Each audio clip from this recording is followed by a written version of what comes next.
Quero agradecer aqui a presença do Heródoto Barbeiro, da Raquel Landim e do Simons. Correto é Simons, né? Tá certo? Simons, Hildo Simons, tá? O Heródoto e o Hildo estão lançando este livro aqui, Jornalismo para Leigos. A gente estava conversando agora sobre o trabalho que eles fizeram, bastante interessante, acho que é o momento ideal para esse livro.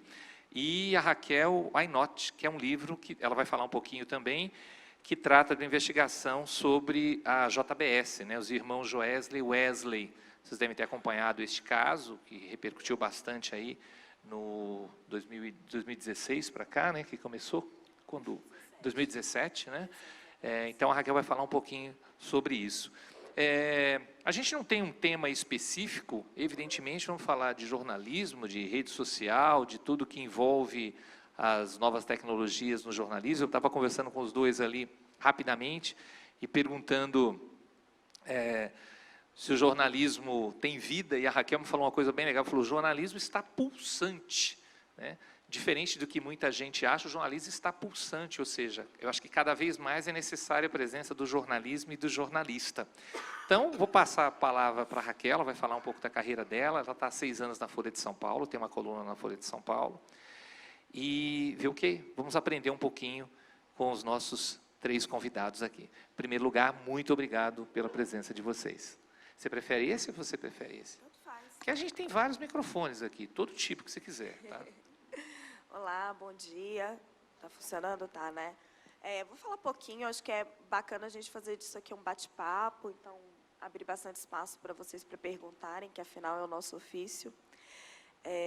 Eu sou Raquel, trabalho na Folha já há 6 anos, sou repórter especial lá.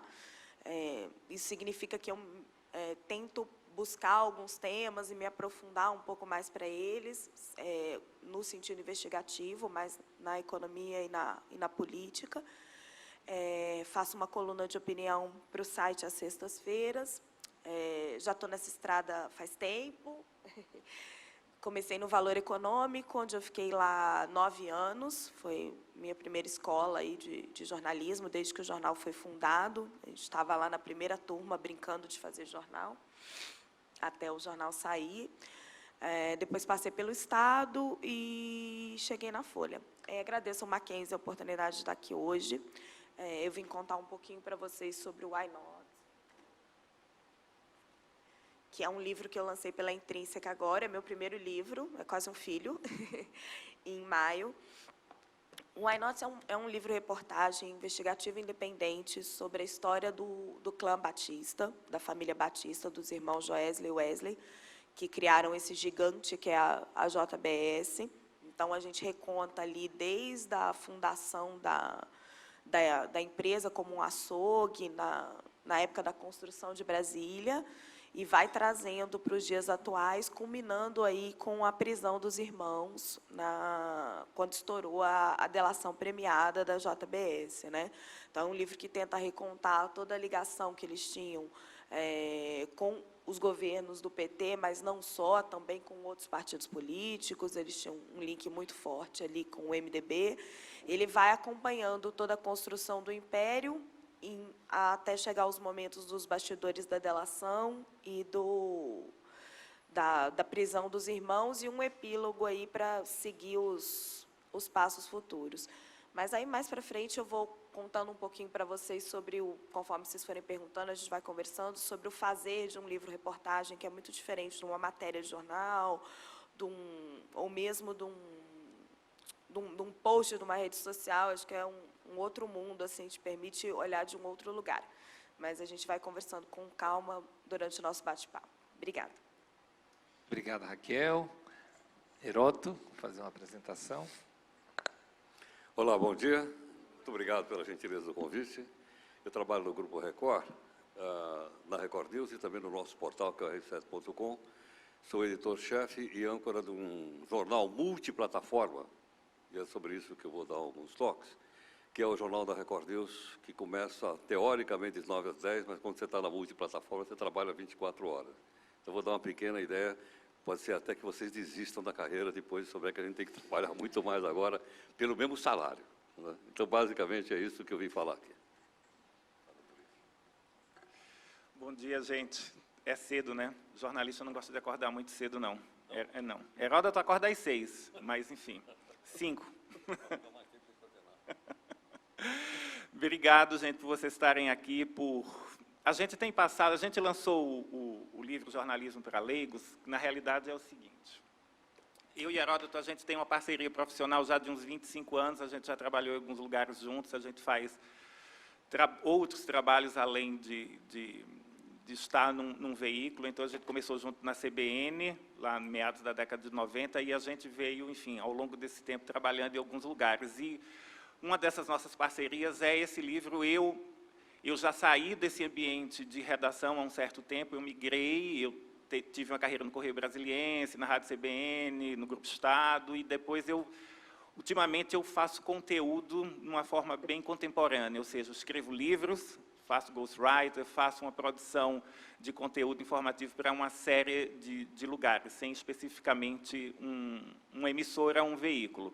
Ou seja, é algo bem contemporâneo a todos nós hoje, com esse avanço da tecnologia, com as possibilidades que a tecnologia nos traz, né? E interessante, Raquel, estar aqui, porque a gente aborda um capítulo do livro exatamente sobre livros-reportagens. O que são, como se estrutura, qual a diferença para as matérias, e é muito bacana quando a gente pode refletir em conjunto com uma sala de alunos, porque isso é uma possibilidade muito concreta. Aqui a gente tem 2 exemplos pontuais muito interessantes. O livro jornalismo, o Why Not, como de Raquel, você aprofunda um tema a partir de uma série de requisitos e necessidades jornalísticas e informativas.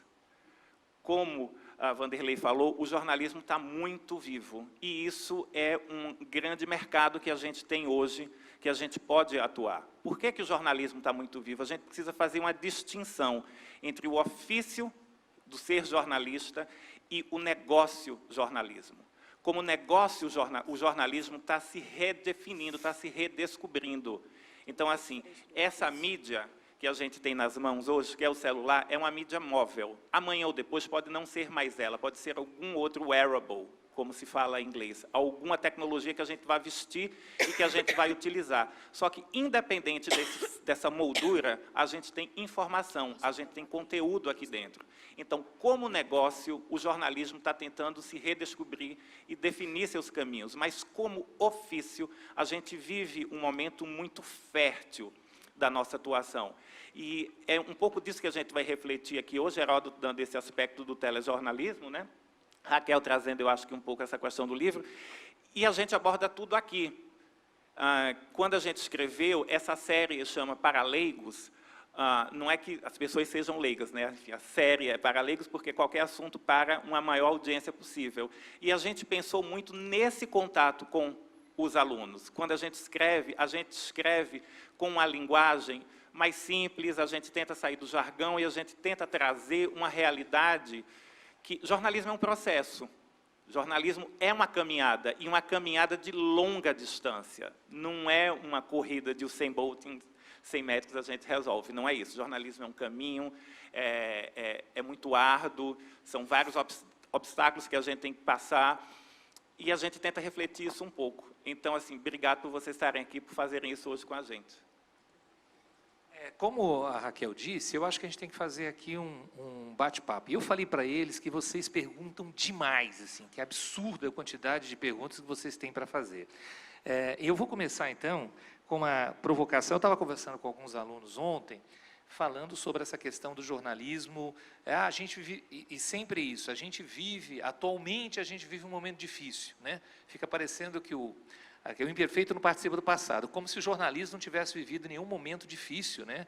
E eu relato alguns casos, vamos pegar aí, mas o jornalismo está muito politizado, o jornalismo está muito de um lado, você tem outro. E na história brasileira, assim como em outros momentos, a gente sempre teve isso, né? Eu sempre gosto de contar para eles a história de Getúlio com Carlos Lacerda e com Samuel Weiner. Aquilo era uma briga ferrenha, né, de um lado e de outro. Minha pergunta é o seguinte: esse momento que o jornalismo está passando, que sempre vai envolver política, não só no Brasil, como nos Estados Unidos também, em relação ao governo Trump, e aqui em relação ao novo governo, ao governo Bolsonaro, vocês acham que tem mais espaço, ou seja, há uma discussão realmente de esquerda e direita, o jornalismo está mais, como é que eu vou dizer, ideologizado do que era antigamente, ou isso que a gente está passando é praticamente normal para quem vive o cotidiano de redação?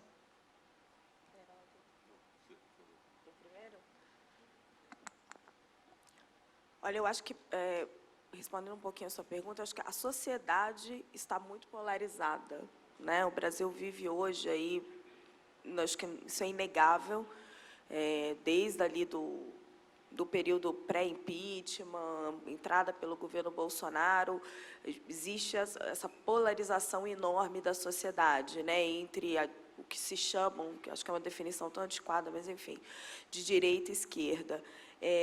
Eu acho que o jornalismo, pelo menos é um esforço enorme que a gente faz na Folha, a gente tenta sempre fugir dessa polarização. O nosso trabalho é tentar trazer os fatos da forma mais isenta possível que você possa achar. Acho que a isenção é quase uma coisa meio idealizada, só que a gente tem que perseguir. É inegável que você existe aí uma série de blogs, uma série de jornalistas que se posicionaram de uma forma ou de outra, ir atrás de cliques, buscando audiência, né? A gente poderia aí citar vários, mas, na minha opinião, como profissional, eles fazem um mal imenso para a profissão. Eu acho que essa é uma tendência que depois vai refluir, a gente já vê aí algumas redes sociais tirando os likes, né? Porque, no fim, não é isso que importa. Porque assim, a nossa base do trabalho é você conseguir falar com todas as frentes. Assim. É óbvio que a gente, como pessoa, acaba tendo uma inclinação política ou outra. Só que se você deixar isso influenciar no seu trabalho, como é que você trabalha? Né? Como é que você consegue ouvir alguém do PT e alguém do PSL com a mesma intenção se você vier com um selo na sua cabeça? Eu acho que o repórter ele tem que buscar sempre esse trabalho mais isento possível. Isso é um pilar do Projeto Folha, aí, que veio do Otávio Frias. O Bolsonaro gosta de brigar com a gente, dizendo que a Folha faz oposição ao governo do Bolsonaro. Não, a Folha faz oposição sempre a qualquer governo. Né? Acho que desde o Collor, que mandou empastelar a Folha, nós estamos ali, eles passam e nós ficamos. E eu acho que é isso que tem que ser perseguido. E acho que isso é a essência da nossa profissão, que a gente tem que guardar e tentar preservar.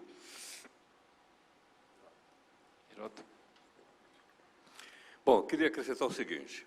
Vocês, logicamente, são de uma geração que está vivendo um momento histórico extraordinário, que é a quarta fase da Revolução Industrial, que é uma coisa extraordinária. Eu estou vivendo na velhice, vocês estão vivendo na juventude, essa é a diferença entre nós aqui.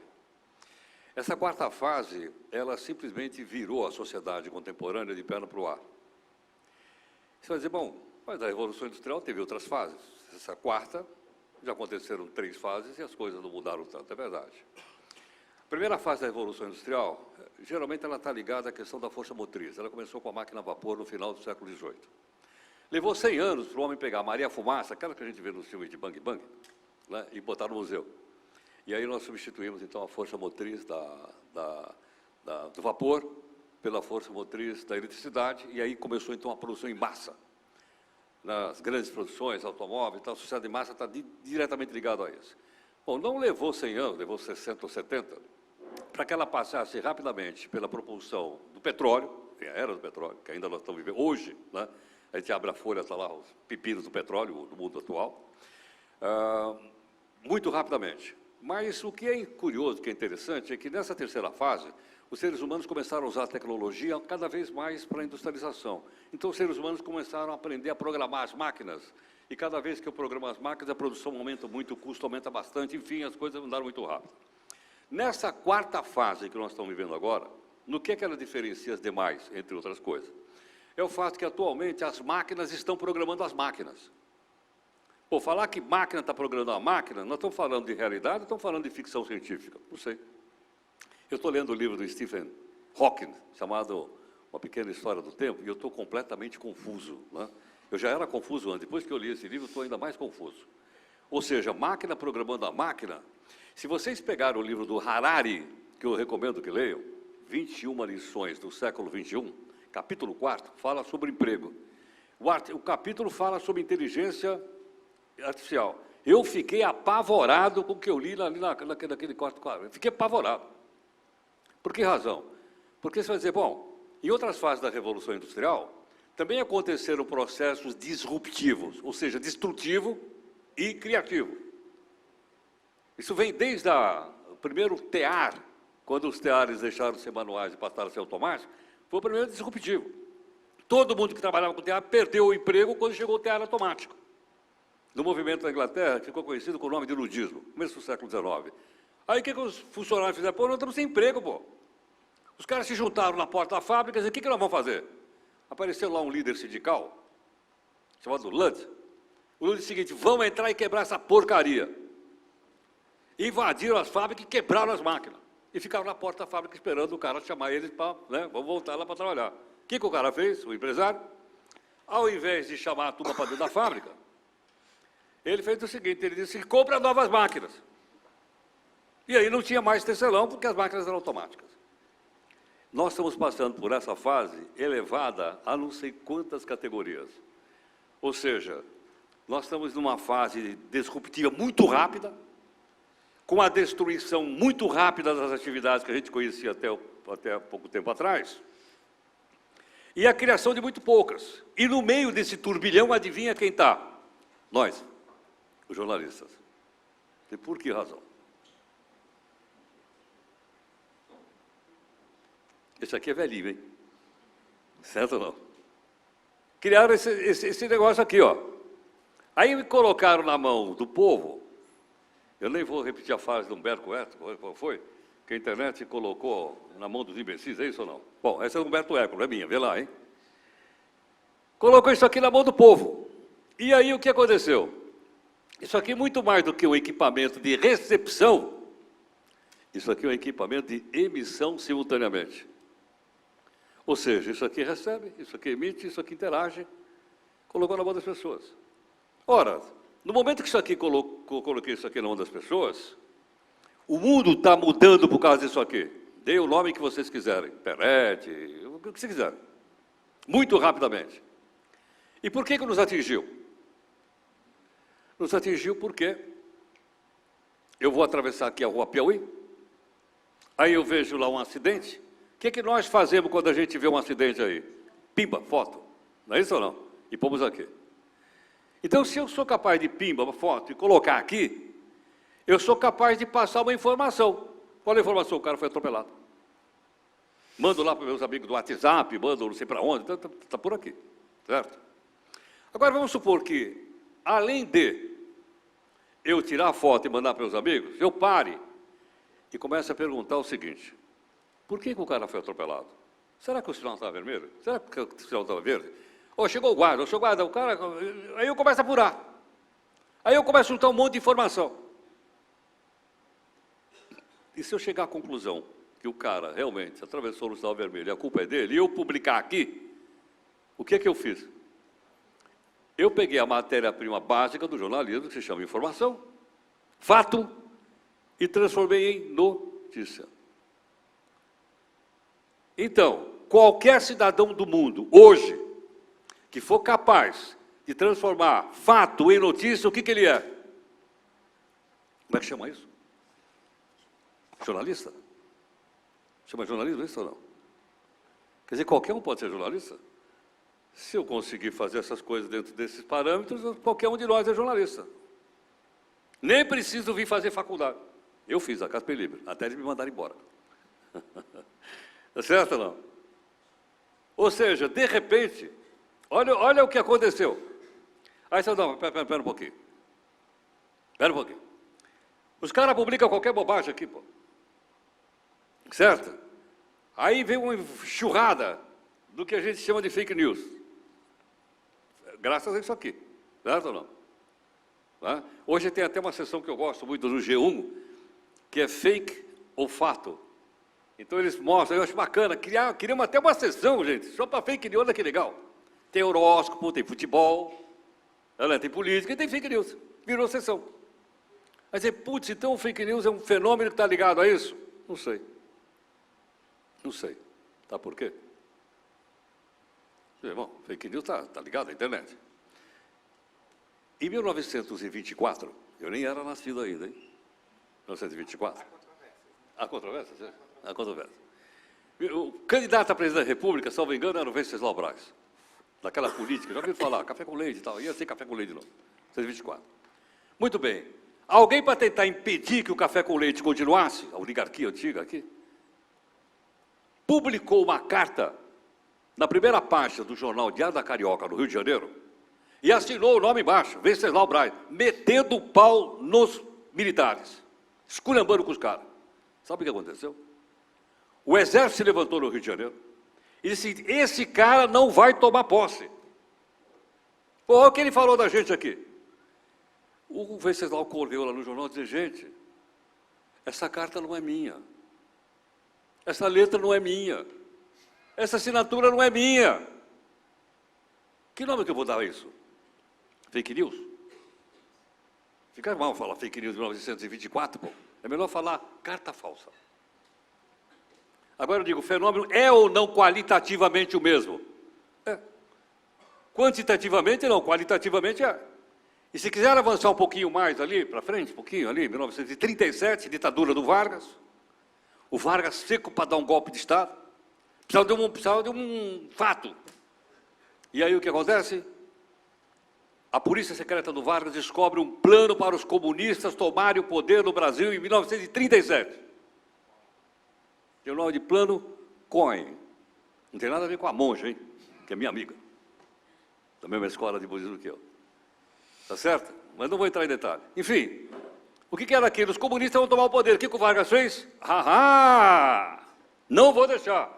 Golpe e implanta a ditadura no Estado Novo. Aí o que é que você descobriu? Que o tal do Plano Cohen nunca existiu, que aquilo tinha sido desenhado por um capitão do Exército, salvo engano, foi o Mourão Filho. Não é isso ou não? Como é que eu vou chamar isso? Fake news ou Plano Cohen? Não sei. Então, olha, o que a gente percebe é o seguinte, quantitativamente está diferente, mas qualitativamente eu posso ter exemplos históricos. Outro exemplo histórico disso aqui. Antes disso aqui, na época que eu era jovem, você tinha toda a comunicação em cima de 4 ou 5 grandes empresas de comunicação, ou no Brasil ou no mundo. O que aconteceu com elas? Pulverizou. De uma tal forma, mas de uma tal forma, que você não consegue, graças a isso aqui, por isso eu acho, na minha opinião pessoal, que isso aqui é um aprofundamento da democracia, ainda que tenha os seus problemas, você não consegue mais segurar a notícia. Eu vivi numa época que tinha censura do Estado, censura do anunciante, censura do dono do veículo e autocensura. Eu vivi essa época. Hoje, você não segura. Não segura. Eu fui ao Irã. Passei 15 dias no Irã. Aí eu levei meu celular. Aí cheguei lá no Irã, pim, BBC, nada. Aí fui lá, liguei lá na televisão, só os canais iranianos. Nada, zero. Falei, caramba, os caras conseguiram censurar até os servidores aqui. Houve uma manifestação lá na porta do Palácio do Governo, em Teherã, contra o governo. Tem uma pancadaria. E uma mulher morreu na pancadaria, morta pela polícia. Pô, não saiu em lugar nenhum. Quando chegou a noite, o mundo inteiro sabia e tinha imagens do que tinha acontecido lá, ainda que debaixo da mais ampla censura no Irã. Olha isso aqui. Olha o poder que tem isso. Então ele quebrou o monopólio, ou o oligopólio, sei lá o nome que vocês quiserem dar, para a emissão de notícia. Ou seja, isso nos coloca, falando nós jornalistas todos, diante de vários desafios, eu estou só jogando uns highlights aqui para a gente pensar um pouquinho, mas nos joga, inclusive, na seguinte situação. O que é que vai acontecer com os veículos de comunicação tradicional? Não sei.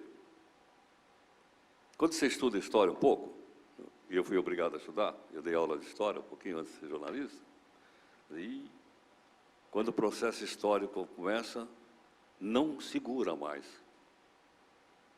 Não tem jeito de segurar. Não volta atrás. Não volta.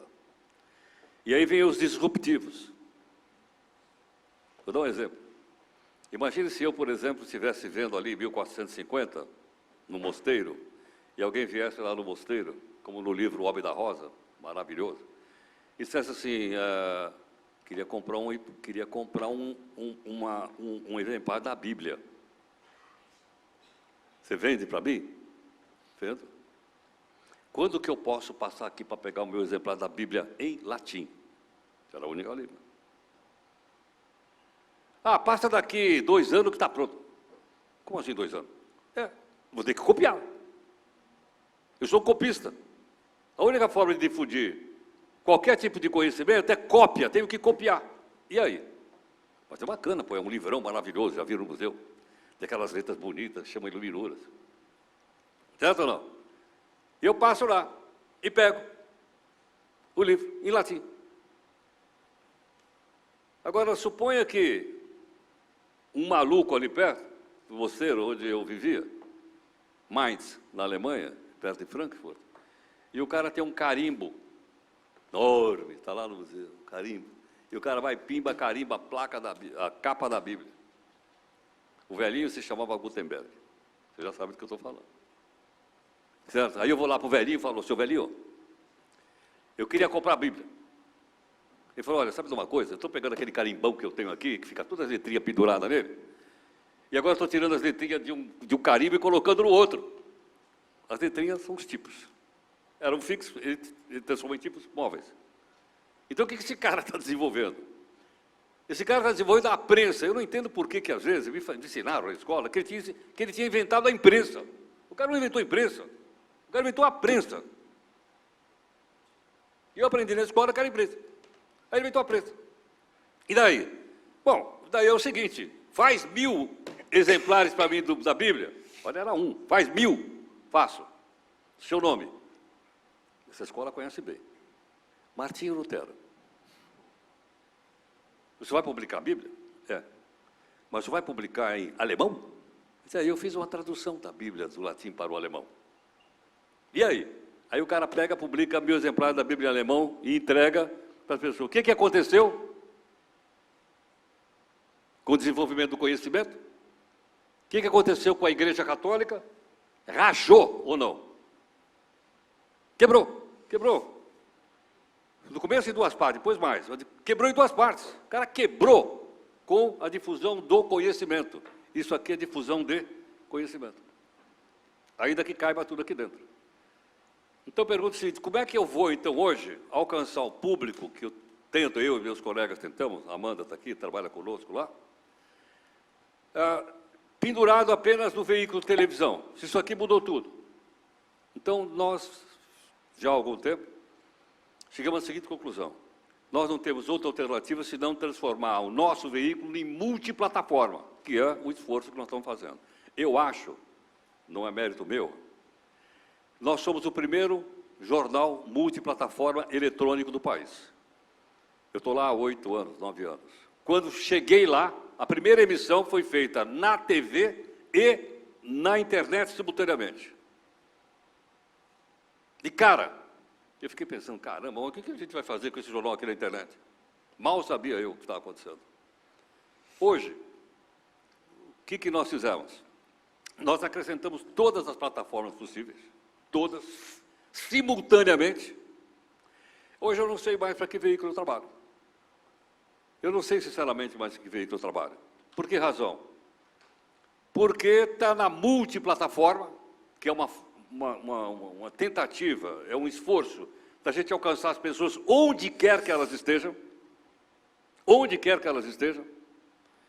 mas para eu alcançar a pessoa, estou me alongando muito, não? Estou me alongando muito? Estou esticando muito a conversa? Então é o seguinte, como é que eu vou alcançar? Nós ficamos estudando como é que nós vamos alcançar. Agora, para eu alcançar, eu preciso saber o seguinte, para quem que nós estamos falando? Para quem que nós estamos fazendo notícia? Eu preciso conhecer meu público. Se eu não conhecer o público, eu não sei. Eu, geralmente, vou trabalhar lá, e desço na estação Barra Funda, do metrô. Aí eu fico olhando dentro do vagão do metrô. Quantas pessoas não estão olhando para isso aqui? Já fizeram essa experiência ou não? Pega aqui a estação Higienópolis, Mackenzie. Dá uma olhada lá. Eu acho que 20% só não está olhando isso aqui, ó. O resto está todo mundo olhando isso aqui. O quê? Não sei. Certo ou não? Ou com Bluetooth, ou com aqueles fonezinhos que vendem a R$5 dentro do metrô. Mas está todo mundo olhando aqui. Então é o seguinte, ou eu estou aqui, ou eu não estou. Ou eu estou na soma dessas coisas todas. Então, acho que esses são os dois desafios, entre tantos outros, lá que nós estamos tentando participar, juntamente com outras e outras experiências também exitosas que tem por aí. Deixa eu só acrescentar 2 pontos depois dessa explanação histórica, né, vindo da Maria Fumaça e Gutenberg, enfim. Ele é indomado, hein, gente? A gente vai nas palestras e ele ainda não pegou o microfone ali para andar pelo meio do palco. Daqui a pouco vocês vão ver essa cena. Ele não vai, acho que ele está tímido hoje. Mas, assim, voltando à sua pergunta original, enfim, da questão do jornalismo, da ideologia, o que eu acho que é importante ressaltar e pontuar dentro do que Heródoto falou e o que Raquel falou é o seguinte, essa pulverização de meios para com que a gente tem hoje a facilidade de usar, aumenta a nossa responsabilidade como jornalista. Por que aumenta a nossa responsabilidade? Porque é nosso ofício prestar um serviço informativo. Nós não somos formados, ou a gente não é jornalista para ser ativista, ou para tentar ser formador de opinião de ninguém. A gente mesmo forma a opinião da gente, individualmente. Então, o que é que acontece? O jornalismo, ele é um meio, um setor de informação. Nós informamos. E informar pressupõe você ter uma visão ampla sobre o fato ocorrido. Isso significa que, se você tem que conversar com uma pessoa que desagrada você, você tem de conversar com essa pessoa. Uma autoridade constituída, ela é uma autoridade constituída. E ela tem sua importância na sociedade. E a gente, como um agente dessa sociedade, como um membro desse setor que informa, a gente precisa saber qual é a opinião dessa autoridade, independente se a gente goste ou não dela. Quando a gente está trabalhando no nosso ato diário, cotidiano do trabalho, a gente não tem esse gosto pessoal. É óbvio que aqui nessa sala, a gente tem o quê? 100 pessoas, digamos, 80 que sejam, cada uma vai pensar de uma maneira diferente, individualmente. Mas a partir do momento que a gente precisa fazer uma investigação jornalística, e todo o trabalho jornalístico ele pressupõe uma investigação, seja mais ampla ou não, você precisa ser isento. E ser isento significa, eu vou estar aberto, eu vou ter uma escuta ampla, e eu escuto com meus ouvidos, com meus olhos, com todos os meus sentidos, eu vou fazer as perguntas adequadas e pertinentes àquele fato que ocorreu, e eu vou juntar tudo aquilo e transmitir isso posteriormente para uma audiência. Então, isso, resumidamente, é fazer jornalismo. Do ponto de vista prático, não é porque eu gosto do vermelho, do azul, dizer, eu só vou falar do vermelho, eu só vou falar mal do azul, eu só vou falar do azul e vou falar mal do vermelho. Não. Ativismo, ele tem a sua representatividade, é muito importante que exista na sociedade. Sem ele, a gente não teria tido diversos avanços, mas como jornalista, nós somos aquelas pessoas que informam, que vão noticiar, que vão falar sobre o fato. Então, resumindo a questão da sua pergunta, e eu acho que a gente faz isso de uma maneira muito direta aqui no livro, é o seguinte, tudo aquilo que foge a isso não é jornalismo. É muito simples. Sou eu dando a minha opinião, sou eu fazendo o meu ativismo, sou eu defendendo o lado. Se fugir de uma apuração ampla, se fugir de uma investigação próxima aos fatos, tenha certeza, você não está cometendo erro, você não está fazendo jornalismo. É diferente. Existe espaço para opinião no jornalismo? Existe. Existe espaço para análise no jornalismo? Existe. Desde que isso seja colocado com transparência, desde que isso seja colocado nas editorias corretas. Todos os jornais que vocês pegarem aqui do Brasil, que somos mais próximos, eles abrem com os editoriais, eles abrem com a seção de opinião. Está ali, é um espaço opinativo, você já sabe que você já está lendo. Aí você me pergunta assim, Udo, é possível ter um veículo partidário? Sim, é possível, desde que ele diga que é partidário. Que ele haja de uma forma transparente com o seu leitor. O que é que está errado aí? É eu ser partidário e não informar isso. Vender uma informação como isenta, não sendo. E o que a gente vê hoje muito nos veículos eletrônicos, na internet de uma forma geral, é essa prática travestida de informação, quando na realidade ela não é informação. Ela é uma informação, digamos, de ativismo, ela é uma informação partidária, ela não é uma informação jornalística. Então, eu acho que isso resume um pouco o fato, assim, a sua pergunta, nesse sentido. E quando Heródoto coloca assim, esse passeio histórico, e ele é professor de história, por isso que ele tem tantos elementos, e aqui eu acho que para uma turma de jornalistas é muito importante, a gente precisa estar preparado, a gente precisa conhecer história para exatamente poder saber que fake news não é novidade. Ele falou de alguns casos pontuais, a gente pode ir mais longe, a gente pode ir à Revolução Francesa, onde já havia, aliás, onde surge o jornalismo de páginas amarelas e páginas marrom, o fake news daquela época, ou seja lá como se queiram chamar, trazendo para a língua de Camões, para o nosso bom e velho português, as notícias falsas. Notícia falsa existe porque nós somos humanos e gente mente. Pessoas mentem, pessoas querem deturpar e querem se favorecer. Qual é a nossa função como jornalista, como o ofício? É descobrir essa mentira. É descobrir nessa profundidade. Aqui, no Why Not, Raquel relata mentiras, mas que foram contadas para ela como verdades, que são repassadas para a sociedade como verdades. Cabe a nós, como filtros, dizer assim, opa, pera lá. É por isso que a gente tem uma nobre função no jornalismo, que significa entrevistar. Entrevistar é algo muito importante na nossa profissão, porque a gente precisa fazer a pergunta certa para obter o cenário correto. Não é fazendo qualquer pergunta, não é sendo levado pelo entrevistado que a gente vai informar. A gente precisa se posicionar, e se posicionar não significa eu sou contra o outro.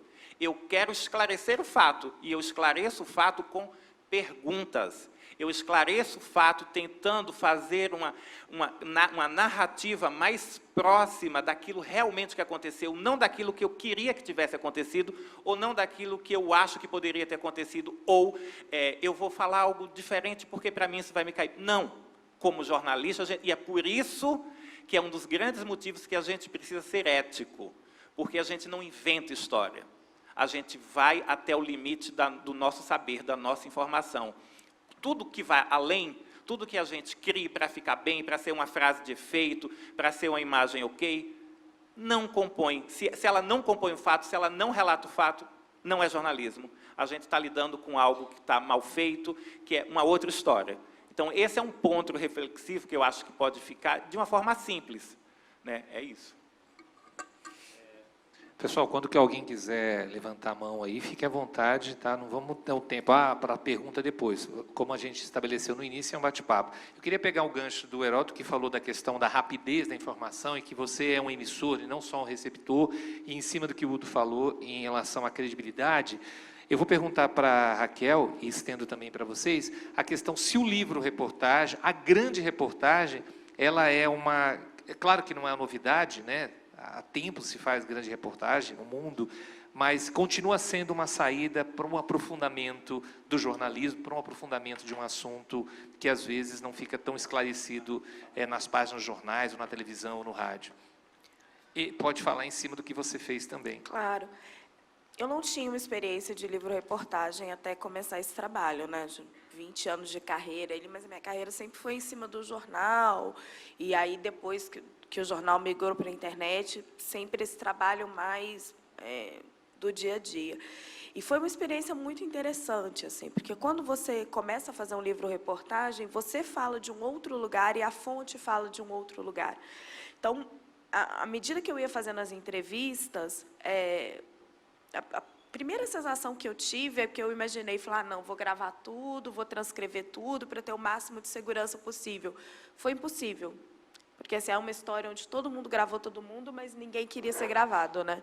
O Joesley gravou a República toda, mas no momento em que você colocava o gravador na frente de qualquer pessoa, emudecia, mudava o assunto, o foco. Então, eu fui percebendo que ali eu ia ter que contar com muito mais sensibilidade. Então, eu desliguei meu gravador, eu fiz várias conversas com a mesma fonte 2, 3 vezes, e você começa a perceber que você está atrás de outra informação. Você não está atrás só da manchete do dia seguinte, né? Claro que você quer trazer o máximo de bastidor, de narrativa diferente que você puder, mas você está atrás também de como a pessoa se sentiu, qual a recordação que ela tem, o que a motivou a tomar aquele tipo de decisão.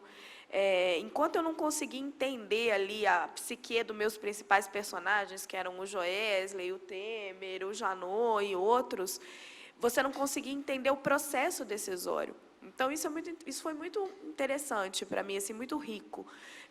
Eu estava num outro lugar, fazendo outros tipos de pergunta, e a fonte também se colocava num outro lugar. À medida que ela ia relaxando, ela já não tinha mais tanto receio, ela se lembrava de histórias peculiares, particulares ali, em que você não teria numa matéria do jornal diário. Então, foi um processo muito rico. E outra coisa que eu senti também, as pessoas ficam um pouco menos de medo de falar, porque elas sabem que vai ter um amplo contexto ali, em torno do que você está falando. Então, numa história tão intrincada quanto essa, tão cheia de bastidores, de conversas, isso foi muito interessante. Só assim a gente conseguiu chegar, né, em diálogos inéditos entre a Dilma e o Joesley, ali no pré-impeachment, na forma como ele se colocava com o articulador político. Então, eu acho que é um tipo diferente de fazer jornalístico, né, que está distante desse frisson do multiplataforma, que hoje é tão fundamental e que a gente tem que se colocar, mas, ao mesmo tempo, é tão interessante quanto, ou talvez mais, para você ir aprofundando e chegando realmente no que aquela situação representou, no que ela simbolizou e no que ela colocou para o país. É muito legal sua pergunta, Vanderlei, e ouvir o depoimento de Raquel. A gente aqui no livro, a gente fala sobre livro-reportagem. Então, assim, vou fazer um merchandising rápido. Na página 53, a gente cita livro-reportagem. E Raquel não havia publicado ainda o Why Not, então a gente não citou o Why Not aqui, mas a gente cita alguns outros livros. Uma das nossas ideias iniciais, quando a gente escreveu o livro, foi a de transcrever trechos dos livros-reportagens que a gente cita para essa obra aqui. Por direitos autorais, a gente não pôde transcrever, mas o que a Raquel coloca, por exemplo, a Daniela Arbex, não sei se vocês a conhecem, ela é uma pessoa que mora no interior de Minas Gerais. É a autora da Intrínseca, da mesma editora. Né? Ela é da Intrínseca e ela escreveu o relato sobre Todo Dia, a Mesma Noite, a história não contada da Boate Kiss. Obviamente que a Boate Kiss foi um incidente que matou mais de 200 pessoas, 253 pessoas, salvo engano, que parou o país e que parou os meios os veículos de comunicação. Ela levou, no caso, 2 anos, eu vou ler aqui, foram mais de 2 anos de trabalhos, obviamente centenas de horas de entrevistas, várias viagens entre o interior de Minas Gerais e Santa Maria, que é o interior do Rio Grande do Sul. Por quê? Para ela finalizar o levantamento. E se vocês, o levantamento, a apuração do que ela estava fazendo, se vocês tiverem a oportunidade de ler, que seja a introdução do livro, vocês vão ver como é bonito quando esse trabalho se materializa. Porque ela começa relatando o livro a partir da ida do Corpo de Bombeiros ao incidente. Ela traz a voz de um dos bombeiros. Porque é exatamente isso. A gente precisa trazer as vozes daquilo que acontece. Assim como ela, a Elvira Lobato, que foi da Folha de São Paulo por muito tempo, ela fez um trabalho que chama A Saga das TVs na Amazônia. Ela passou anos andando numa região inóspita. Elvira, para quem não conhece, ela foi uma das pessoas, assim, ela foi repórter especial da Folha durante muito tempo, ela é uma referência no jornalismo impresso. E ela tem um trabalho sobre tecnologia e sobre meios de comunicação. Então, ela se dedicou nesse livro-reportagem a contar a história daquilo que a gente não sabe no centro do poder, ou seja, de como a comunicação se estrutura nesses rincões do Brasil, no norte do país. Isso requer coragem, isso requer persistência, porque você vai lidar com gente que pode te matar, você vai lidar com gente que te ameaça. Ora, se numa apuração cotidiana do hard news, o que Raquel colocou, no sentido de, não tenho frisson, as pessoas já te ameaçam, imagina quando você vai mexer com pessoas tão poderosas naquele espectro da sociedade e está mexendo com o bolso delas. Quando você quer falar e jogar luz sobre assuntos que as pessoas querem ver escondidos. Então, esse é um dos nossos papéis e esse é uma das possibilidades que o jornalismo nos dá pelo livro-reportagem. É uma experiência que não é romantizar o trabalho, não é isso. É que você tem tempo para desenvolver a sua ideia, você tem tempo para aprimorar o seu trabalho em todos os sentidos, na sua escrita, na sua apuração, com quantas pessoas você conversa. Então, assim, mais do que nunca, o livro-reportagem, ele vai, na minha visão, ele vai se tornando algo muito fundamental na nossa profissão. E não é o livro em si, neste formato. Pode ser eletrônico, pode ser no Kindle, você pode ver por aqui. Existem outras formas da gente materializar isso. O que eu acho que é muito importante, que fique claro, é o conteúdo. O trabalho de apuração que tem que ser feito com responsabilidade. Quando a gente está lidando com a história dos outros, a gente está lidando com a vida alheia. E isso pode fazer com que pessoas se matem. A gente tem casos disso. Quando a notícia ela não é tratada da forma como ela deveria. A gente tem uma responsabilidade muito grande, e eu vou voltar sempre nesse ponto, por isso. Porque a gente lida com expectativas, com sonhos, com frustrações, com mentiras dos outros. Então, a gente precisa ser, primeiramente, responsável no trato dessa informação. Não fazer isso de uma forma venal, de uma forma qualquer. Por isso também que esse formato mais amplo de você abordar as notícias, ele é muito rico, ele é muito estimulante. E não pensem só que é um baluarte da imprensa, como Heródoto, que está há 100 anos na mídia, que pode fazer isso. Não.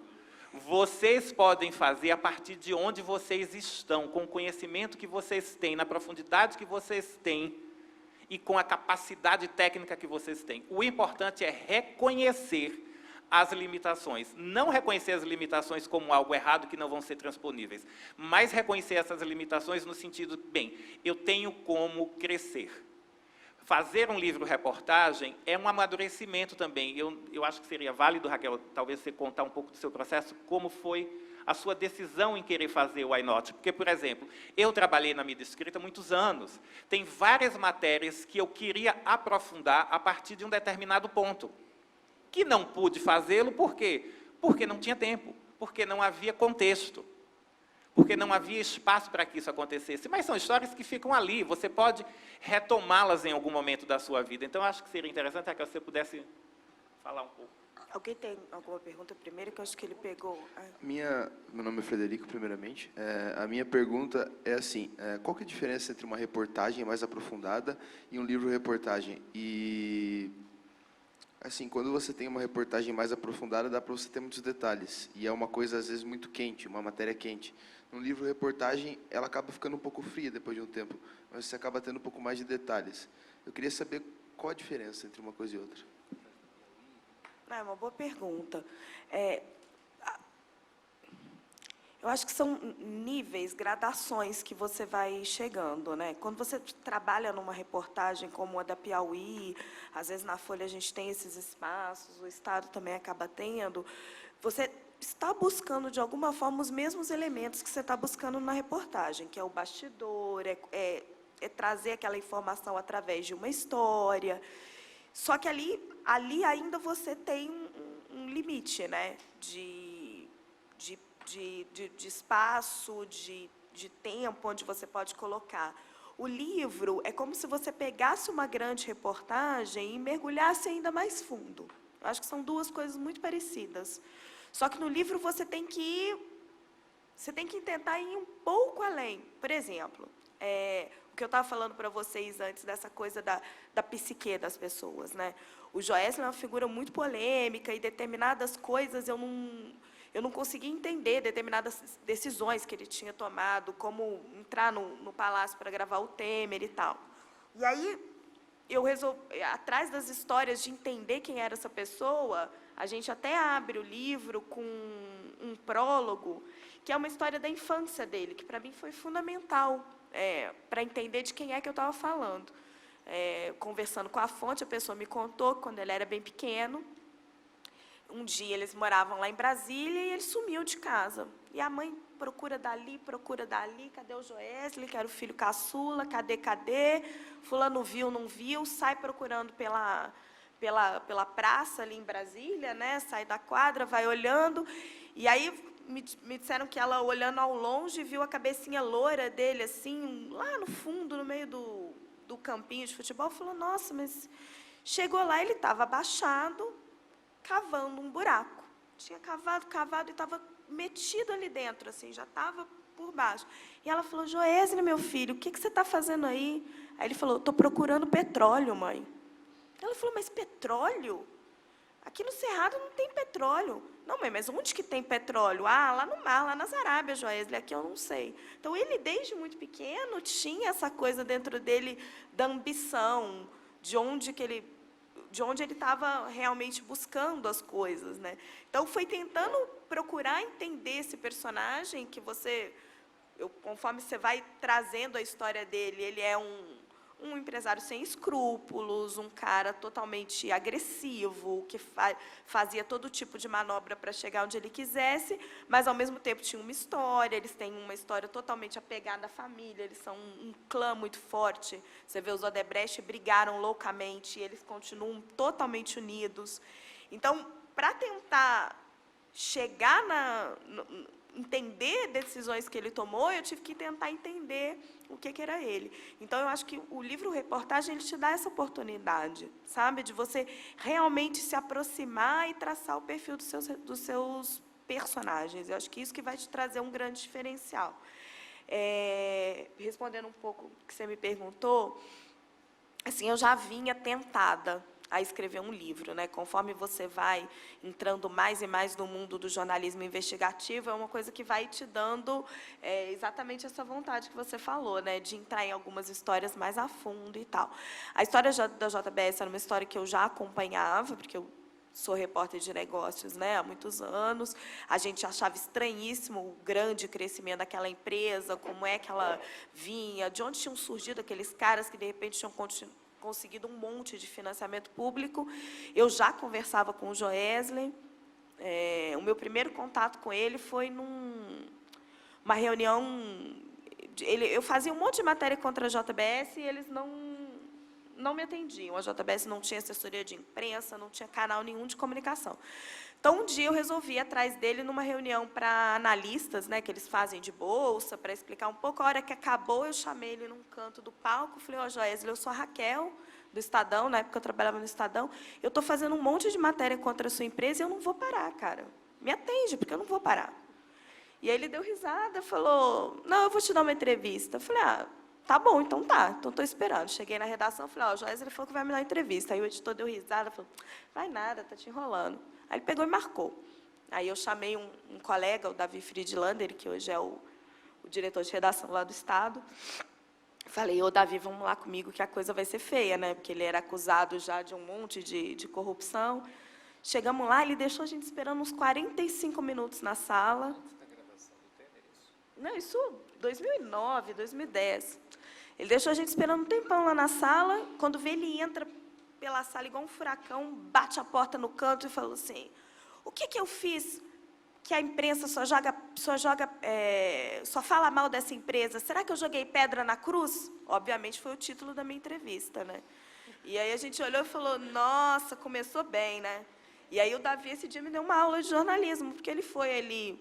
Não, calma, vem aqui, vamos conversar. E a gente perguntou todas as coisas polêmicas que a gente queria perguntar, dentro ali de respeito e educação, estabelecemos uma relação e ali, a partir dali, ele passou a ser minha fonte, era uma pessoa a quem eu recorria para perguntar coisas de mercado, perguntar bastidores da política e tal. Quando surgiu a delação do Temer, no momento em que surgiu a notícia lá do Globo, o Lauri, a gente naquela correria, vamos confirmar, aconteceu, não aconteceu, precisa mudar e não sei o quê. Naquele frisson, e eu pensava, gente, o Joesley é muito mais doido do que eu imaginei, né? Eu já sabia que ele era uma figura polêmica, mas nesse nível, entrar no palácio, gravar o presidente.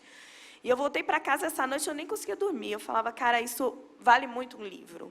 Porque eu achei que era muito representativo, não só que tinha todos os elementos, não só a coisa da corrupção e da investigação, da coisa quase cinematográfica de entrar no palácio e gravar o presidente, como é uma história representativa do compadrio de capitalismo do Brasil, né? Como que no Brasil as empresas só crescem e sobrevivem se aproveitando das benesses do Estado, e os políticos só se elegiam a partir disso. E realmente foi um mergulho, assim, chega alguns momentos que você não consegue entender aonde começa o empresário e aonde começa o articulador político. Você fala, tem alguma coisa muito errada nesse país, né? De você ter essa tamanha junção de funções. E aí eu fui, no dia seguinte, já fiz um contato com um colega que me abriu a porta dessa editora. Na semana seguinte eu fui para o Rio, eles ficam lá no Rio, e falei com o Jorge, falei, Jorge, precisamos fazer esse livro, você não me conhece, cara, mas vamos fazer. E ele falava, não, mas essa é uma história ainda em andamento, será que a gente vai dar conta, não sei o que. Eu falei, não, nós vamos fazer, vai comigo que essa história vai ser fenomenal. Foi uma decisão difícil, porque eu tenho, né, 2 filhos nessa época, o meu mais novo tinha 1 aninho e o meu mais velho tinha 5. E eu falei, nossa, como é que eu vou dar conta disso? Mas a gente dá. E aí eu preciso discordar um pouco de você, meu caro. Eu não acho que no livro-reportagem a gente tem todo o tempo do mundo. Principalmente quando você está falando de livro... É lógico, tem histórias que são atemporais, né, como os livros do Laurentino, por exemplo, que são fantásticos sobre a história do Brasil e tal. Mas quando você está falando de um livro-reportagem de uma coisa mais quente, eu tinha uma pressão muito grande comigo de que eu queria contar aquela história o mais rápido do que eu pudesse. Então, eu fiquei de março até dezembro apurando essa história. Em dezembro, eu dei um corte para mim e falei, não, agora eu preciso começar a escrever. E comecei a escrever ao mesmo tempo em que eu apurava. Em julho, eu entreguei para a editora, achando que estava o máximo, sabe? Falei, nossa, ficou super legal, tal. Entreguei, mas voltou tão canetado, gente, mas tão canetado, um negócio assim assustador.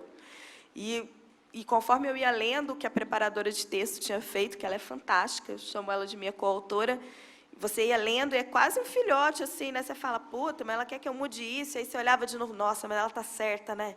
E está certa outra vez. E vamos mudar de novo. Então, assim, 6 meses realmente para reescrever, e reescrever, e reescrever, e reescrever. Até da gente chegar no produto final. E na semana em que ele foi para a gráfica, o Temer foi preso.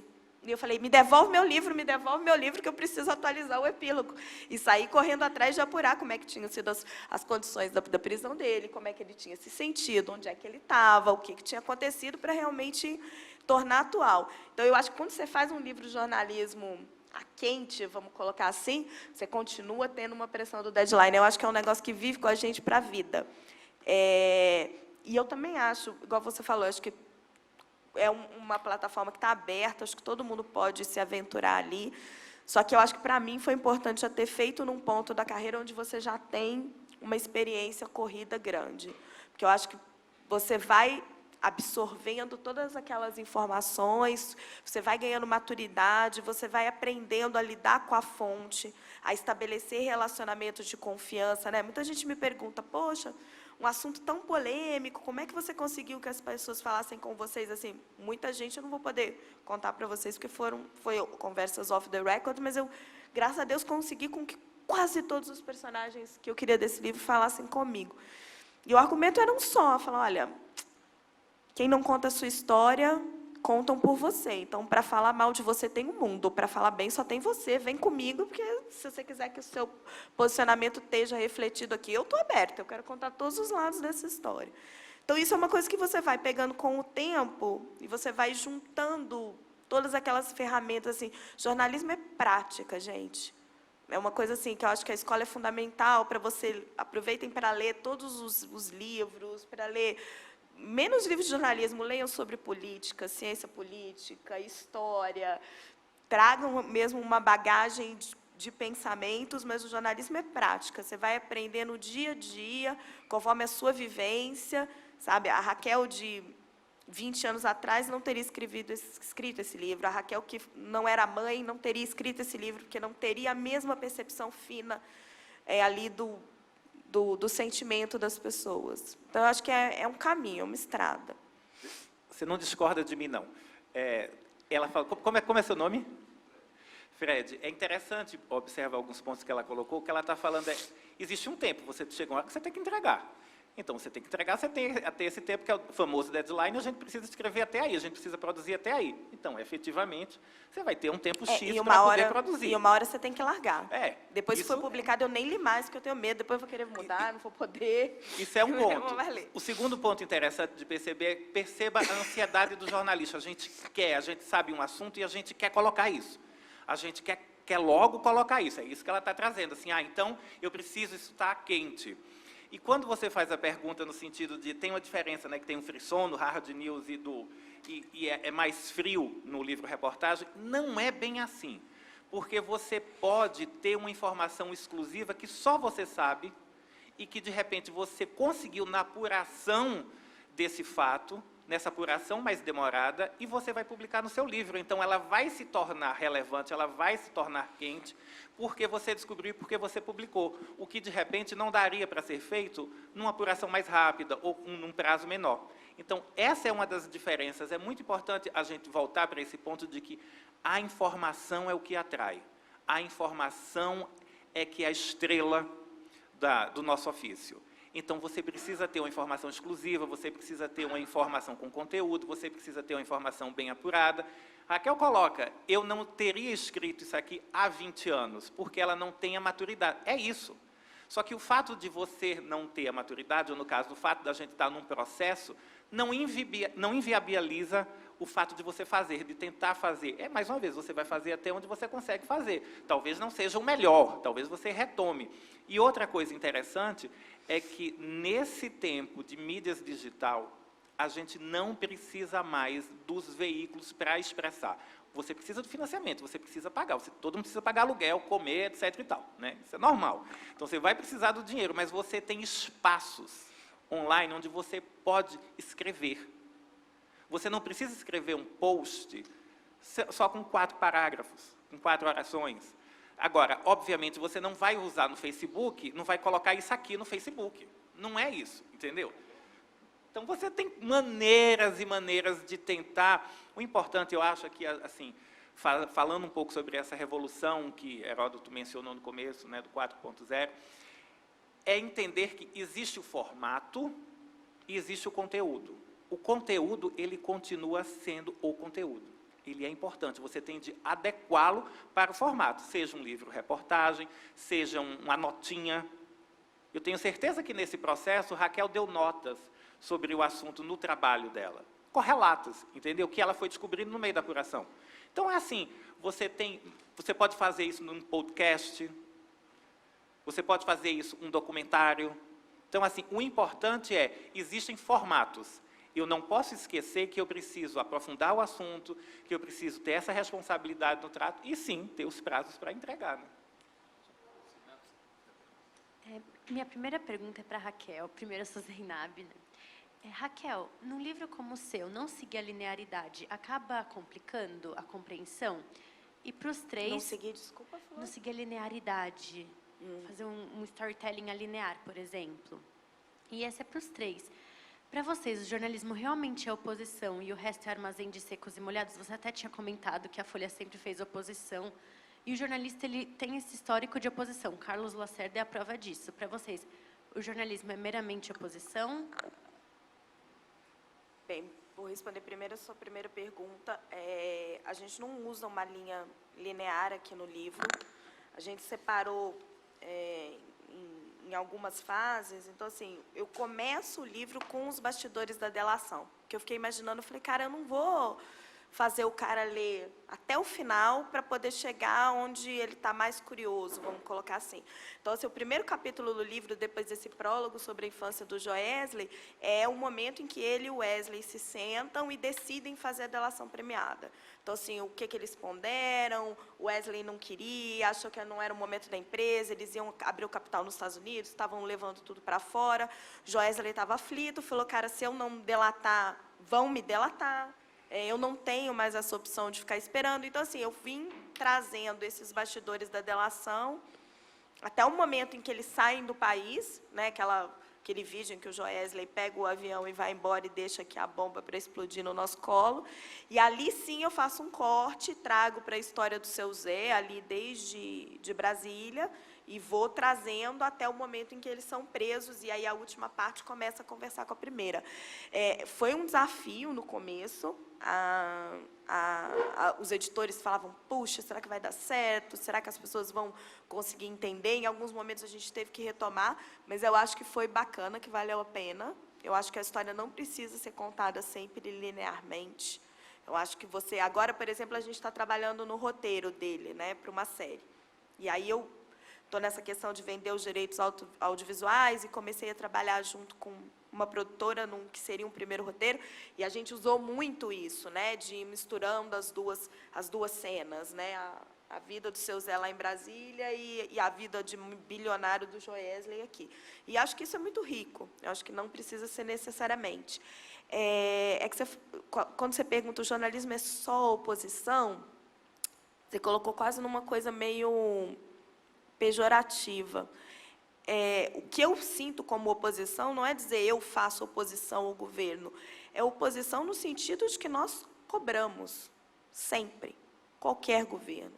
Então, assim, qualquer governo vai ser investigado, o papel da imprensa é investigar o governo Collor, o governo Fernando Henrique, o governo Lula, o governo Dilma e o governo Bolsonaro. Então, eu concordo sim com o Milor, eu acho que o jornalismo é oposição nesse sentido, de o jornalismo é investigação, o jornalismo é cobrança. Muita gente, às vezes, cobra quando a gente senta lá no Roda Viva, ou que eu já tive essa experiência algumas vezes, ou como você, né, faz... fala assim, nossa, mas por que não falou do lado bom? Que não sei o que, compra publicidade no jornal, entendeu? Você quer ficar fazendo propaganda do que você está fazendo de bom no governo, você compra publicidade no jornal. A gente está aqui para fazer denúncia, para fazer investigação, para apontar o que não o que está errado, eventualmente para ressaltar coisas que sejam positivas, mas o nosso principal papel é fazer o contraponto, senão para que imprensa? Jornalismo e oposição? Ou é armazém, essa é armazém ser esbolhado, a famosa frase atribuída ao Milor, né? Frase do Milor Fernandes. Jornalismo é oposição, o resto é armazém de secos e molhados. Lógico, eu venho ouvindo essa frase há muito tempo.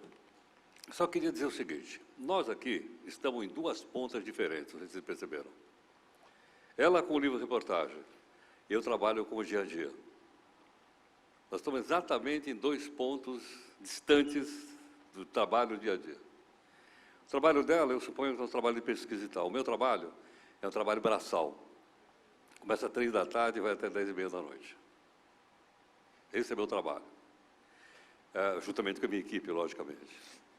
Mas, só para vocês terem uma ideia, um livro-reportagem, ele é atual sempre. Um noticiário morre logo depois. Ele morre muito rapidamente, a notícia apodrece muito rapidamente.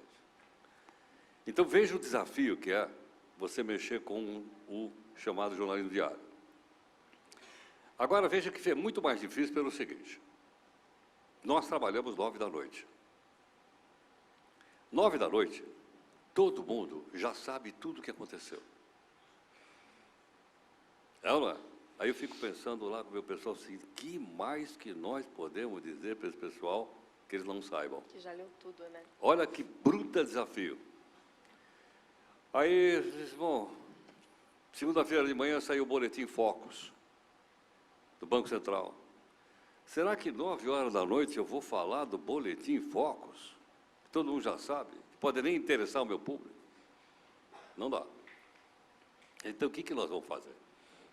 Bom, se todo mundo já sabe, será que eu seria capaz de acrescentar naquilo que as pessoas já sabem mais alguma coisa?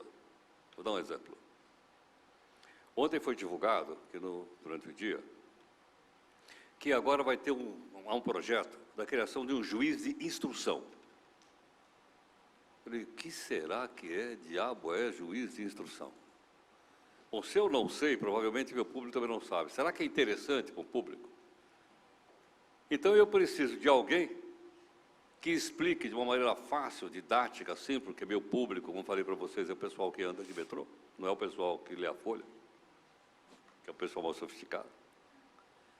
De uma maneira simples, o que é um juiz de instrução?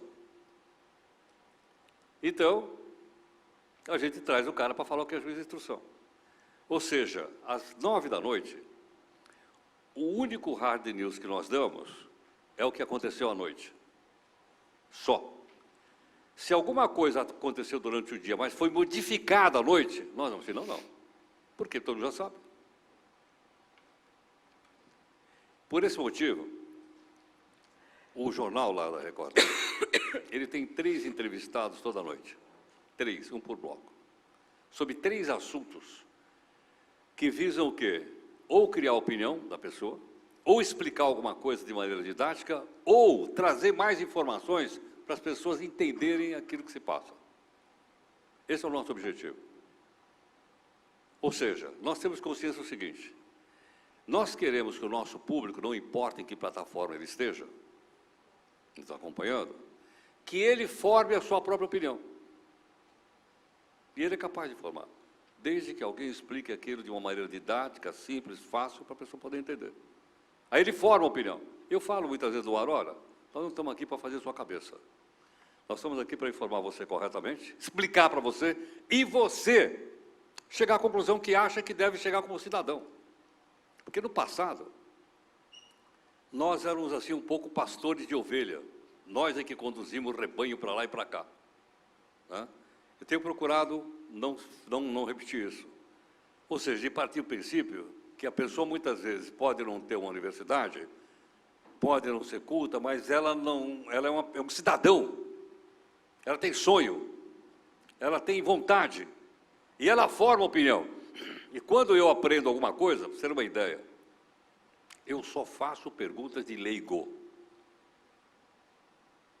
Porque eu cheguei à conclusão, eu trabalhei no Roda Viva há muitos anos, que é o seguinte, ele não está respondendo para mim, ele está respondendo através de mim para o público que está me acompanhando. Muitas das respostas que ele vai dar, eu até sei, mas eu não interfiro. Eu falo para o cara, olha, pera aí, você está usando uma palavra aí que eu, como leigo, não consigo entender. Dá para você explicar? Porque eu estou pensando com a cabeça do meu público. Eu tento pensar com a cabeça do meu público, eu me esforço para isso. Quer dizer, mas são entrevistas curtas? Sim. Eu diria que são entrevistas cirúrgicas, são pontuais. Não é um programa de entrevista, aquilo é um jornal. Não é o Roda Viva, que tem 1h30 para você perguntar o que você quisesse. Então, entrevistas cirúrgicas, que eu aprendi a fazer com o Paulo Henrique Amorim, quando o Paulo trabalhava na TV Cultura, eu fazia o jornal, às 10 e o Paulo fazia o Conversa Piada às 9. E eu aprendi com o Paulo como é que ele era capaz de 5 minutos ir no ponto central e tirar do cara aquilo que ele realmente achava que era importante. Eu toda noite eu prestava atenção e aprendia com ele. E tenho tentado desenvolver isso. Ora, com isso, você tem a oportunidade, então, das pessoas entenderem e formarem sua própria opinião. Mas, para fazer isso, começamos 3 da tarde, com a reunião de pauta do pessoal lá, inclusive a Amanda e todo mundo lá, 3 da tarde. Às 5, eu faço um podcast com resumo de notícias no portal da Record News, da Record, r7.com. Às 15 para 6, o que eu faço? Nós temos um resumo no jornal, bem-humorado, com meme. Eu acho que é o único jornal que tem meme é o nosso. E temos um personagem chamado Faísca, que é meu gato preto que participa do jornal toda noite. É, o Jornal do Gato. É o seguinte, ele é o anti-herói do jornal. Ele só apoia tudo quanto é mudeta, tudo quanto é safadeza. Ontem ele pegou a equipe dele, ele tem um partido político chamado PGG, Partido dos Gatos Gatunos. E ele, então, pegar a grana do gabinete e levou todo mundo para almoçar, para jantar no restaurante e gastou R$ 1.800. Na verdade, foi um deputado que fez isso. Então, o jornal tem meme. O jornal tem a marmota. O jornal entra, o Batman entra fazendo comentário. No resumo. O Batman, de vez em quando, diz assim, não acredito no que estou ouvindo. E o pessoal pegou esse espírito, e esse jornal não é feito só por quem faz só o jornalismo. Os técnicos entram na parada. Os técnicos ajudam. Os técnicos vão buscar mesmo. O cara, por que não colocou aquilo aqui? E vai. Então, é uma criação coletiva. Então, eu gravo isso, tipo, 15 para 6. Às 6h15, nós trazemos uma reunião de pauta para dentro da internet. Aí a gente volta no estúdio do R7, eu volto lá de novo. Aí, junto com mais 2 ou 3 pessoas, 2 pessoas da equipe, e a gente comenta o que a gente vai falar à noite. Então, tem reunião de pauta nas redes sociais. Bom, quando o jornal entra no ar às 9, ele está na TV e em todas as redes sociais da Record News e mais o portal R7. Então, ele está em multiplataforma. Ou seja, hoje, com o advento da multiplataforma, ninguém fala mais nada impunemente. Você falou, o cara responde. Você perguntou, o cara... Imediato. Então, você está constantemente metido dentro de um turbilhão proporcionado pela nova tecnologia, que é a tecnologia da internet. Bom, tem intervalo? Tem. Sabe o que acontece no intervalo? O único intervalo é o da televisão. Todas as demais plataformas continuam, inclusive eu. Então, não paro. No intervalo, o pessoal opina sobre a proposta que a gente fez. Então, eu continuo trabalhando no intervalo. Isso dá 1h05, mais ou menos, sem parar. Aí volta a televisão, junta tudo. Sai a televisão, sai tudo. Mas continua simultaneamente na internet. 10h15, 10h05 acaba o jornal. Ufa! Sabe o que acontece? Tem uma live. Das 10 às 10h15, nas redes sociais, para as pessoas comentarem o que quiserem, apontar os erros que quiserem e dizer o que quiserem da edição do jornal. Então, quer dizer, você tem todas elas, o YouTube, o Facebook, o Instagram, tudo que você pode imaginar, ali, até 10h15. Então, essa é, vamos dizer assim, uma estratégia que nós estamos desenvolvendo desse jornal multiplataforma. E eu sei o seguinte, eu sei que principalmente na área jovem, ele está muito ligado, então, à internet, de uma forma geral, e aos gadgets, em geral, para a gente poder chegar nesse público. Então, é dessa forma que nós estamos trabalhando lá nesse jornal multiplataforma. Então, o meu negócio é o dia a dia, é o cotidiano. Eu não vou convidar ninguém lá para falar da teoria de que a Terra é plana. Certo, não? A não ser que haja um acontecimento tão forte dizendo que a Terra é plana. Sabe o que a gente faz? Nós derrubamos metade do jornal, assim, derruba, debate. Aí abre o jornal e fala, pessoal, hoje o jornal é debate. Mas como assim, não é um jornal? Não, hoje virou debate. E ele tem meia hora de debate, com 2 caras lá no estúdio, eu só intermedio. Eu não dou palpite. Então, quer dizer, com essa facilidade, né, com essa, vamos dizer assim, ele é uma massa, que vou dizer que tem um equilíbrio instável. Vou dar outro exemplo. Semana passada, tá tudo pronto, tem entrevistado, não sei o quê, bababá. O pessoal lá de Vitória manda um discurso, vocês se viram, de um capitão, que é deputado. Eles vão dar R$10.000 se o cara matar o cara que matou a menina e trouxer o cadáver aqui para mim. O cara falou na Assembleia, é isso. Você viu isso? Vereador? Era vereador? Bom, suba. Vereador militar. Estava com... Bom, a hora que o cara falou uma coisa dessa, o que deve ter passado na cabeça de todo mundo? Será que esse cara cometeu um crime?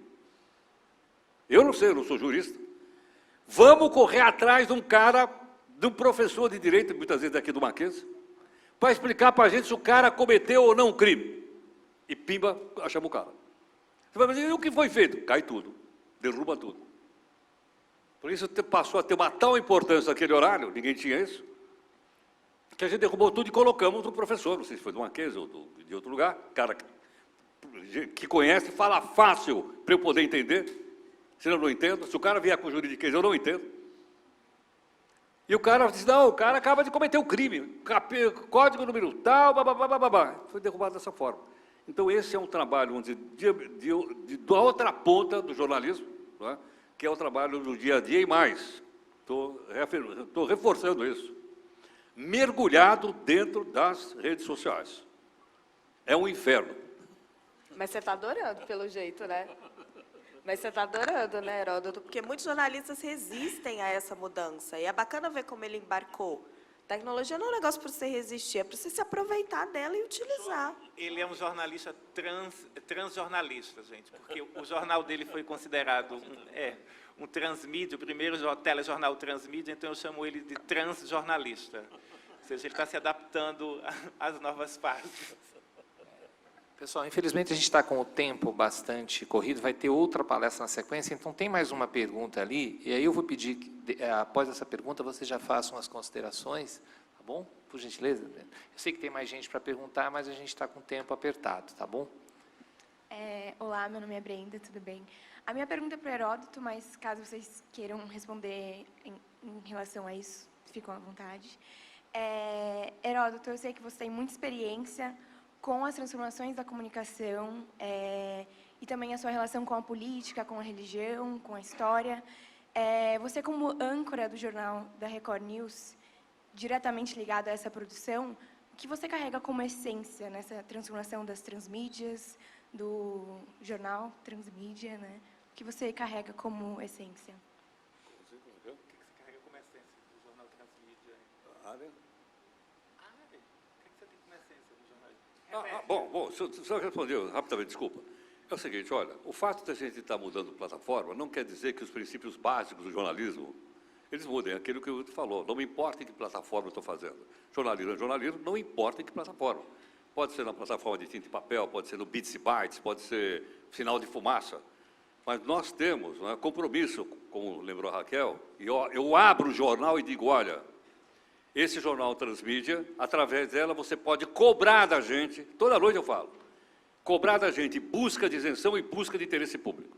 Eu abro toda noite falando isso. Ou seja, você pode cobrar de mim isenção, né? Mas não pode achar que eu vou encontrá-la. Essa frase não é minha, é do Diderot, filósofo francês do final do século XVIII. Você pode cobrar de mim a busca de isenção. Perdão, que eu estou sempre buscando, porque ele é também difuso. Né? O interesse público, olha, interesse público, toda noite eu falo isso. Então, eu acho que as bases do jornalismo, elas são as mesmas. E outra coisa, não se esqueça que nós temos um produto intangível. É o mais intangível dos produtos. Mais intangível do que uma marca famosa. Qual é? A credibilidade. Se a gente perder esse produto, babau. Nós, como disse o Hugo, nós podemos fazer qualquer coisa menos jornalismo.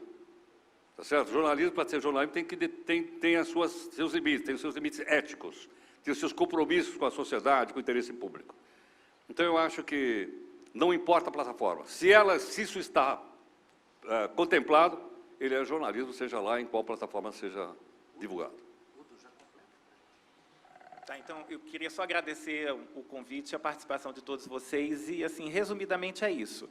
A gente precisa de responsabilidade, a gente precisa ser transparente no trato com a notícia, a gente vive um momento extremamente fértil para ser jornalista, muito importante a gente exercer essa profissão nesse momento. O mundo está cada vez ficando mais informativo, a gente tem mais meios de se informar, então, cada vez mais a gente vai ter que ter um papel de relevância no trato com a notícia, com o fato, em como a gente vai reportar isso para o outro. Então, assim, claro, a gente vai sempre numa sequência.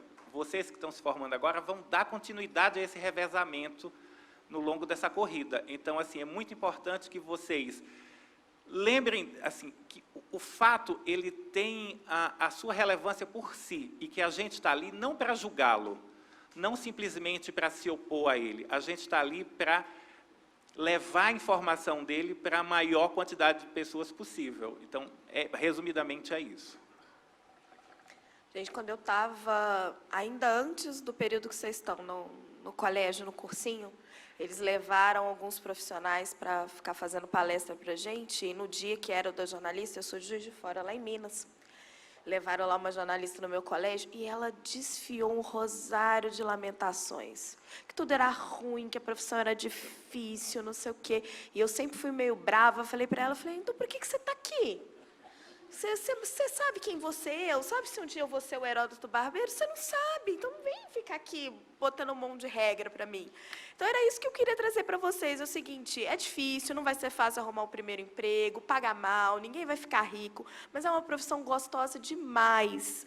E tem espaço para a gente fazer, tem como a gente buscar, então assim, se vocês realmente, e tem que ser uma paixão, se vocês realmente estão apaixonados por isso, não desanimem. Vale muito a pena. O jornalismo não morreu, não vai morrer nem daqui 100 anos, eu sou convicta disso. Boa sorte para todo mundo.